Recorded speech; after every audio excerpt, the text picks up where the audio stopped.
Well, thank you very much. Hello, Conservatives of Mississauga, Streetsville. It's so great to be with you, and I think all of you know that you are on the front lines of this election. There are some ridings which are historically conservative, relatively safe. There are some ridings that are going to be challenging to win in any event. This is one of those ridings that is critical, that is a focus, if Andrew Scheer is going to be the next Prime Minister, we need to win here in Mississauga, Streetsville.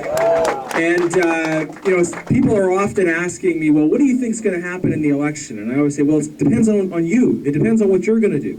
The outcome of the election on October 21st is very clearly up in the air. It's dependent on the actions that all of us in this room are willing to take. It's especially clear when we go door to door. And I've been door to door with Ghada, and there is a high number of people that are watching, that are listening, and have yet to determine how they're going to vote. But those interactions that they have with all of you, and especially with Ghada, when you're with her, supporting her, going to the doors, talking to people on the phone, connecting with them in whatever ways your campaign is going to do is so important.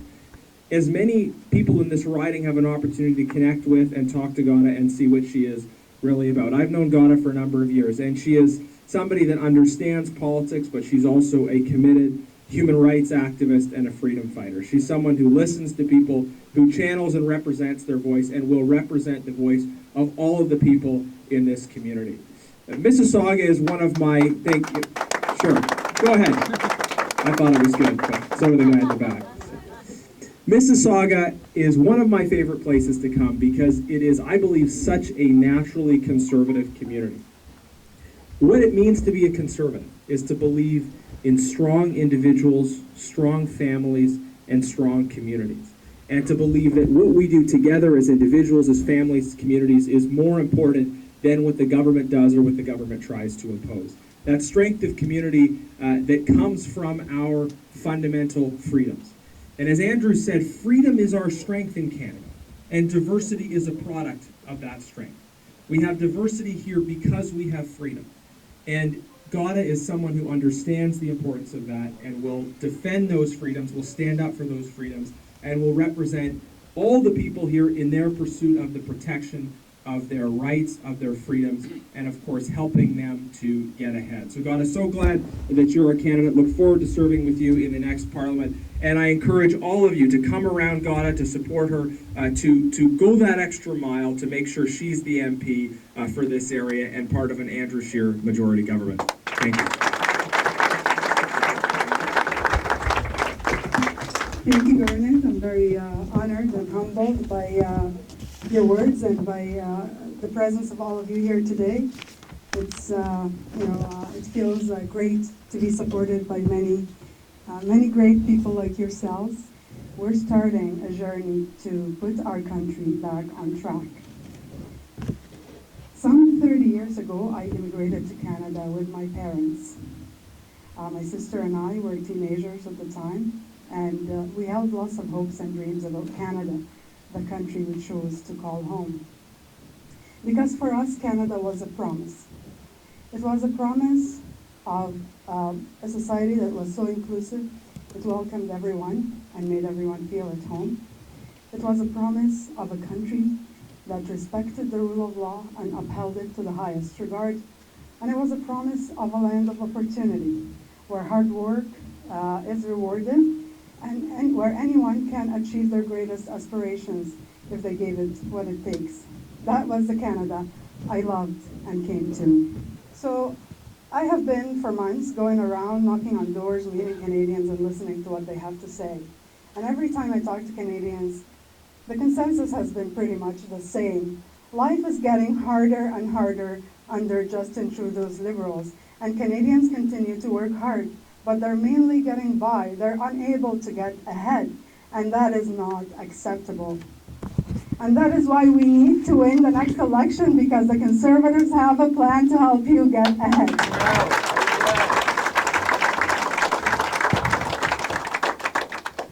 Our plan will take off the taxes, the GST, from your home heating bill, because we believe in Canada, heating your home in the winter is not a luxury. Our plan will scrap the carbon tax, and instead will invest in green technologies.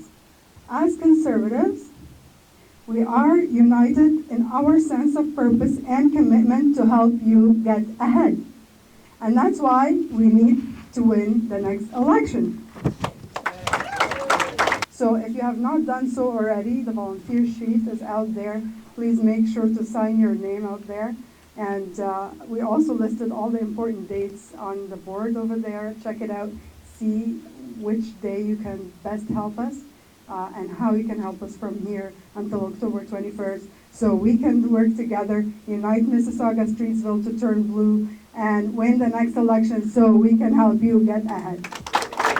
Thank you. It's great to be here supporting Ghada. She'll be a great MP and a strong voice for Mississauga. So why particularly you support Ghada?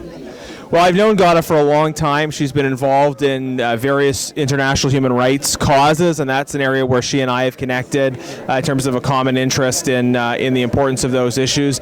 And I know she's someone who's lived that experience herself, coming from Egypt as a Christian, and she recognizes the importance of Canada being a strong, principled voice on the world stage for justice and human rights for all people facing challenges everywhere.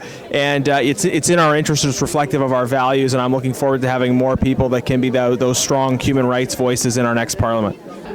ومعنا لقاء خاص النهارده مع فضيلة الإمام دكتور علي الموساوي أو الجزائري رئيس مجلس علماء المسلمين بكندا في ميسيساغا، ومعنا لقاء مع الأستاذ مظلوم مروجي رئيس الكيانات العراقية. أهلا بحضراتكم هنا في افتتاح الكامبين الأوفيس بتاع غادة ملك. أهلا بحضرتك.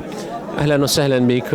بسم الله الرحمن الرحيم. بداية يسعدنا أن نكون اليوم ننضم إلى الأخت الكريمة غادة مالك بخطوتها ومشوارها إن شاء الله، مشوار اللي هو خدمة الإنسان، وإحنا مقدمين كامل الدعم إلها من أول يوم في فكرة انتخابها إلى آخر يوم إن شاء الله. وراح نشهد قريبا إن شاء الله أنه منتصرة وتفوت إلى مجلس البرلمان الكندي، لأننا نعتقد أنها المرأة المثالية اللي تخدم الجالية العربية وتخدم الجالية الكندية بكافة تنوعاتها، ونجدها امرأة ناشطة فاعلة تقدم الخير لكل المواطنين الكنديين، وهي تستحق بجدارة أن تكون أهلا لهذا المنصب إن شاء الله. بالنسبة إلى السيدة غادة مالك، هي المرشحة مالتنا الوحيدة هنا في هذه المنطقة ميسيساغا ستريتفيل، واحنا جايين هنا حتى ندعمها بكل ما بوسعنا من دعم ومساعدة، لأن مثل ما تفضل السيد هي المرأة المثالية اللي تتجاوز كل الحدود،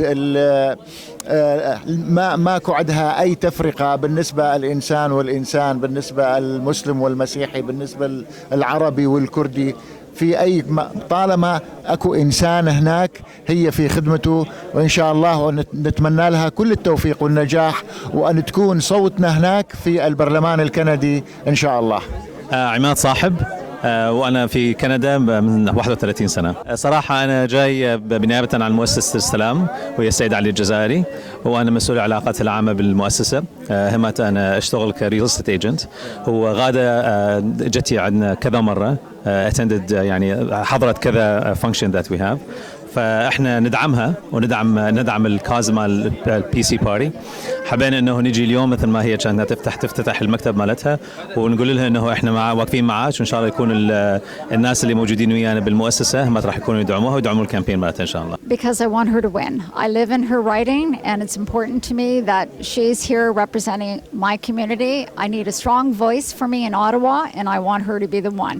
I'm thrilled that Shearer has so many strong women out there representing Canada, and I want her sitting there in Ottawa representing me. It's fantastic. Comes to show you that Ghada MeleK is a great candidate. Everybody's here to support her, and we're going to need everybody. We're a few weeks away from the actual election, and that's when it all happens. So we're happy. We're blessed that there's a big number of volunteers, and we're going to make it. She's going to be the next MP. My name is Ayman Ahmed. أنا من العراق، عراقية. أنا أحب أنتخب السيد غادة مالك لأنه أحسها هي تمثلني و we are so proud of her لأنه هي تمثلنا. أحسها تمثلني وتمثل آرائنا وتمثل مطالبنا هنا إحنا في المجتمع الكندي as a refugee or as a immigrant here. نحسها تمثلنا وتمثل مطالبنا في الأشياء اللي نسمح لها ونتمناها في كندا. اشكرك جدا سيدة ايمان. طب حضرتك تقولي كلمة ايه للناس اللي هينتخبوا يوم 21 في الرايدنج بتاع ستريتفيل بتاع غادة ملك؟ My name is Singh Jaswinder. Ghada is known to me for the past about 15 years. It's a long knowing her, and she has been very nice in whatever she does. She is an educated, and we need people like her in the Conservative Party to bring this country back on the footing. احنا من المعروف انا شخصيا والجمعيه الكرديه او البيت الكردي في تورونتو والمدن الاطراف تورونتو ايضا من دعاة وداعمين لحزب المحافظين، وبالذات السيده غاده ملك لانها واحده من الدول الصديقه والقريبه من عندنا ايضا كباك جراوند، واحنا كاكراد بندعمها ونتمنى لها النجاح الدائم.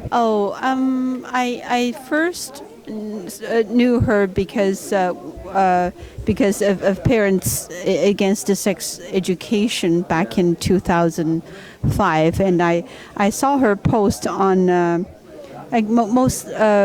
like a social media platform, and I liked it, and I kind of added the contact, and from time to time I see her post, and she's speaking for parents, which I really appreciated, and I certainly hope she would win, and as a voice representing parents. Similar. I wish she win and be a strong conservative voice in House of Commons. أنا بدعم غادة بصراحة لأني متابعها سياسيا من زمان في الكوميونيتي، عندها نشاطات اجتماعية كتيرة بتخدم الكوميونيتي، وأنا كنت من الناس اللي براقب غادة على طول، وأول ما نزلت الانتخابات كنت معاها في الانتخابات بدعمها لأني مؤمن بالسياسة اللي هي الكونسرفاتيف، لأنها هي الحل الوحيد اللي أنا شايفه دلوقتي لتغيير سياسة الحكومة. معنا لقاء مع الأستاذ عماد مساك مستشار الهجرة. أهلا بك عماد. حبيبي أهلا وسهلا. النهاردة افتتاح الأوفيس بتاع الكامبين بتاع غادة ملك، أنت جاي تدعمها ليه؟ غادة ملك من الآخر بتدعم كل الجاليات من كل الأنواع. أنا بصفتي واحد بشتغل في مجال الهجرة بشوفها بتتعاون مع الكل، بتدعم الكل، بتقدم سبورت بكل الطرق، وده يهمنا ان الناس اللي بالشخصيه دي وبالكاركتر ده يكونوا في الحكومه الجايه. انا جاي ادعم غاده لان غاده بتمثل التيار اللي انا بايده اللي هو الكونسرفاتيفز، وانا بشوف التيار ده تيار يعني بسميه تيار الكومن سنس، اللي هو يعني افكاره منطقيه بتخدم الانسان العادي، ما بتخدمش مصالح معينه او ما بيحاولوش يشتروا فوتس بتاعت كوميونيتيز معينه، لا بيخدموا الكنديان العادي بدون ما نقسمه لطوائف، بدون ما نقسمه لتقسيمات. انا كمان اللي شدني النهارده قوي في اللونش بتاع غاده يعني حاجه حلوه جدا، انه تقريبا ما فيش حد من كوميونتي معين مش موجود، يعني كل الكوميونيتيز موجوده، ودي حاجه حلوه جدا. يعني الدايفرسيتي دي حاجه جميله جدا يعني، وده يؤيد الفكره انه هم بيمثلوا الكنديان العادي بدون تقسيم. فزي ما انت شايف كده كل الكوميونيتيز. اهلا وسهلا. الحقيقه هو كان يعني حاجه مهمه جدا باعتبارنا من الجاليه المصريه هنا ان احنا نهتم باي مرشح على اساس نكمل احلامنا في التواجد في الفيلد السياسي هنا في كندا بعد النجاح الاولاني اللي حققناه في اونتاريو ووجود شريف سبعاوي. اصبحت دلوقتي قدامنا 3 فرص كمان ذهبيه، 5 صح زي ما انت حضرتك بتقول، انا اسف، لكن على الاقل هنا في اونتاريو وفي ميسيساغا بالذات هيبقى عندنا بقى يعني ثلاثي اضواء السياسه.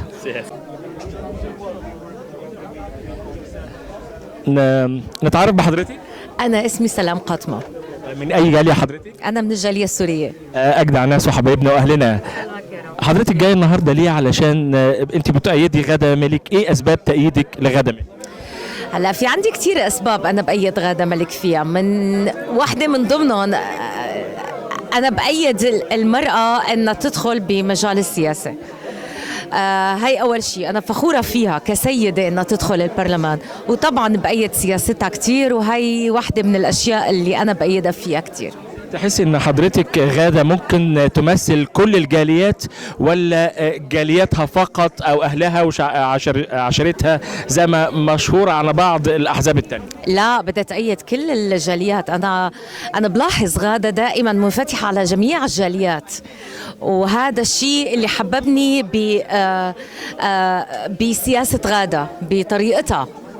معنا لقاء مع صاحبة هذا اليوم غادة ملك، مرشحة حزب الكونسرفاتيف عن دائرة ميسيساغا ستريتفيل. عايز أقول إن الناس من جميع الجاليات، من جميع الجنسيات، من جميع الأديان باكينج غادة النهاردة. كونجراتيوليشن غادة. ثانك يو رامي. الحقيقه الكلمه بتاعتك وانت بتتكلمي الناس كلها كانت بتسقف لك بحراره وبحب. اللي كل ما اتكلم مع حد في انترفيو يقول لي انا اعرف غاده من مده طويله، دي غاده كانت بتساعدنا بقى لها 15 سنه اعرفها، دي كانت بتساعدنا في الجاليه بتاعتنا، عرب، كنديين، صينيين، هنود، باكستانيين، مسلمين، مسيحيين، وطبعا الدكتور علي الجزائري اللي شرفنا بالمجيء هنا. اكبر دليل على انك انت بتخدمي مجتمع مش فئه معينه. تقولي ايه لهذا الجمع من الديفرنت diversible backgrounds؟ أنا يا رامي I feel humbled النهاردة، يعني I feel honored إن كل الناس دي تجيلي ويحتفلوا معايا. I feel النهاردة كان very successful day. الواحد ما بيبقاش عارف how to anticipate اليوم هيعدي إزاي. But I feel so honored و so excited, and I feel that we are gonna win and we should win this riding together because there is a whole lot to be done to bring our country back on track. الحقيقه في ناس من اللي كنت بعمل انترفيو معهم قالوا لي انا جاي علشان غاده ريبريزنت الفاميلي، وواحد تاني قال غاده ريبريزنت الطائفه بتاعتي رغم ان هو مش مصري ولا قبطي ولا حتى عربي. وفي ناس تاني بتقول يعني الدكتور علي الجزائري قال غاده احسن حد تمثل العرب مسلمين ومسيحيين. اتجاهاتك ايه ان شاء الله في الفتره الجايه قبل او الحاجه اللي عايزه تركزي عليها وتوصليها للناس؟ أنا طبعا بدعو الكل إنه يبقى جزء معانا في المومنتم ده. التجربة الانتخابية ويعني the whole experience هي حاجة برضو جديدة علينا كجاليات عربية. وأنا عايزاكم تبقوا جزء منها، وعايزاكم to gain the experience and to be part of the success. هيبقى في شغل كل يوم. We need to knock on many doors. We need to reach the voters. We need to tell people about the positive message of the Conservative Party. احنا النهارده عايزين الإنسان الكندي العادي يعيش في حياة يعني كريمة، ويقدر ان هو مش بس ان هو يدفع الفواتير ويبقى اخر الشهر مزنوق، ولا عارف يحوش للريتايرمنت، ولا عارف يشتري بيت، ولا عارف ان هو اولاده هيدخلهم الجامعة ازاي ولا كده. لا، احنا عايزين كل انسان كندي كان عنده قدرة انه ينجح قبل كده لازم يبقى عنده قدرة انه ينجح تاني ما دام بيشتغل ويجتهد. لكن احنا حاليا في الفترة ال4 سنين اللي فاتوا الناس بتشتغل ولكن مش قادرة تحقق أحلامها، لأن الحكومة الحالية للأسف عايشة في وادي تاني خالص ومش متواصلة مع الواقع اللي الكنديين عايشين فيه. غادة احنا ما كناش عارفين نصور لان ما كانش في مكان لقدم موجود، فاشكرك جدا على انك انت قدرتي تجمعي الناس دي. انا بقول يوم 22 اكتوبر او يوم 21 اكتوبر بالليل هاجي اصور معاكي تاني عشان اقول لك مبروك. ميرسي يا رامي. ثانك يو فيري